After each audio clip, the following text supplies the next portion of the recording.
Hello everyone and welcome back to my channel. Sorry I've been gone for a while. I've been busy with my new shop since I've been selling my Blythe dolls and life has been a bit hectic, but I am finally back with the video. Today I am going to be doing a tour of my Blythe doll customization materials. I wanted to make this video for anyone who is new to customizing since it is helpful to know what materials to start out with when working with your first Blythe. So this first spin isn't necessary for new customizers, but I have a spare faceplate and backplate just in case I need a backup. Then I have some spare screws that came with the extra faceplate and some extra T-bars since I often make the mistake of shortening them too much, but I've been getting better at it recently. These two eyes are actually from dolls that I am currently working on and filming, but I have them in here just to organize everything, and I also have these screws from the dolls I'm currently working on. I like to separate the screws for the backplate from the screws for the iMech, so it makes it easier for me when I'm putting the dolls back together. Here I have my hand pairs from the first ever doll I ever customized, which is on this channel, and you can watch that video if you want to. In this next spin, I just have a few small things. I have this glue that I typically use for gluing eye chips into the eyes and gluing eyelashes into the eyelids. This glue is super useful and easy to work with since it dries fast and the nozzle is small. Next, I have these little sanding tips for my nail drill. I finally bought one because it makes sanding and carving so much easier than just using the carving tools, and I use these particularly for sanding down the backplate and the eyelids to expedite the process. I also have the different tips here, and each one is typically used for a specific part of the face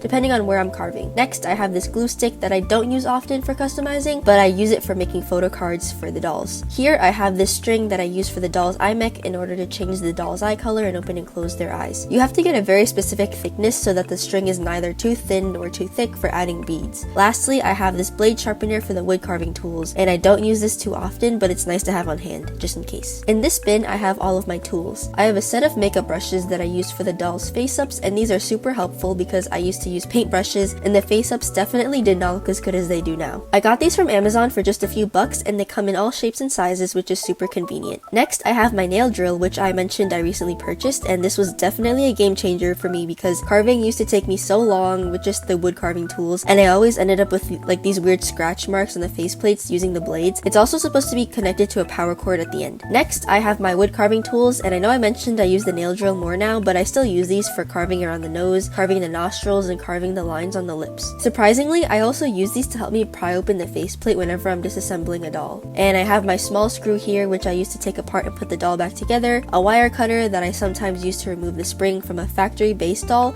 and tweezers that help a lot with making small tweaks and adding in the eyelashes. I also wanted to quickly mention that I keep sandpaper in this folder here. I get sandpaper ranging from about 400 to 2000 grit, and you definitely should get these because they help sand down the gloss on the face of a base doll so you can do face-ups and carve the faceplate more easily. In this bin, I have a bunch of doll accessories that I pack with my orders. I won't go too in-depth with these because they do kind of spoil future dolls I'm working on, but it's nice to have everything in one place. This bin here is full of decorative objects that I use. To start off, I have my soft pastels that I grind up with my wood carving tools and I use for face-ups. They come in a lot of different colors, but I mainly use the browns, blacks, pinks, and reds. Next, I have this set of watercolor pencils that I typically use for drawing in eyebrows and designing the back plates with a custom illustration. Unfortunately, this set didn't come with black and white pencils, so I had to buy separate white charcoal pencils and black watercolor pencils. Here, I have a bunch of beads that I use to decorate the pull strings. I tried buying a lot of colors to fit the aesthetic of each doll that I'm working on, so I made sure to have a large assortment of these. Here, I have some fake lashes that I use for the doll's eyelids. I also bought these light brown ones the other day for any dolls that have lighter hair so that they can match, and I have this bag of eye chips since I designed my own eyes for each doll. These are especially useful if you want custom eyes because the eye chips that base dolls come with aren't customizable. In this bin, I have a lot of stuff that I use for packaging. This also isn't necessary if you're just customizing a Blythe doll for like the first or second time, but if you're planning on selling them, these items could be useful. Here, I have this string that I use to help package the doll.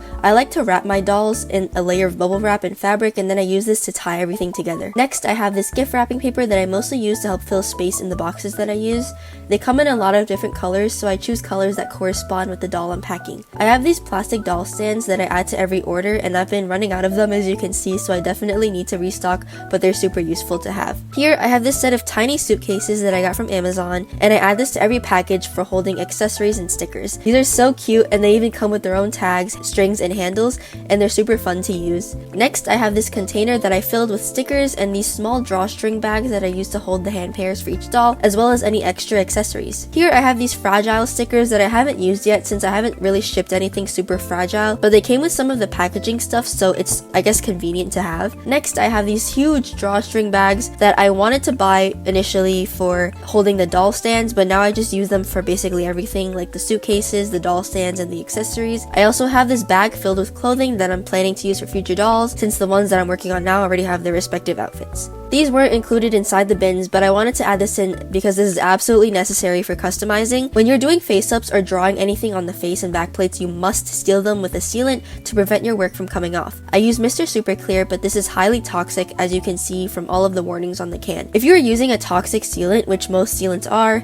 you must protect yourself with gloves and a special gas mask designed to keep fumes from entering your lungs. This is the mask that I use, and as you can see, it's not just a simple face mask. It has these pads that protect your respiratory system and a mechanism inside that prevents you from inhaling the fumes. You should also invest in a pair of goggles or just any eye protection in general, because sealants like Mr. Super Clear can heavily damage your eyes. And that's pretty much it. Thank you guys so much for sticking around, and I hope this video was helpful to anyone curious about what materials to buy. I bought most of this off of Amazon or AliExpress, but if you prefer using another website that sells materials for a cheaper price, that could also work. Just make sure you are customizing safely, because customizing can be very hazardous if you don't take the proper precautions to protect yourself. Anyways, thank you guys for watching my video, and please leave a like if this helped you. I am planning on uploading an updated customization tutorial very soon, so stay tuned and make sure to subscribe. Thank you all so much, and I will see you in the next one. Bye!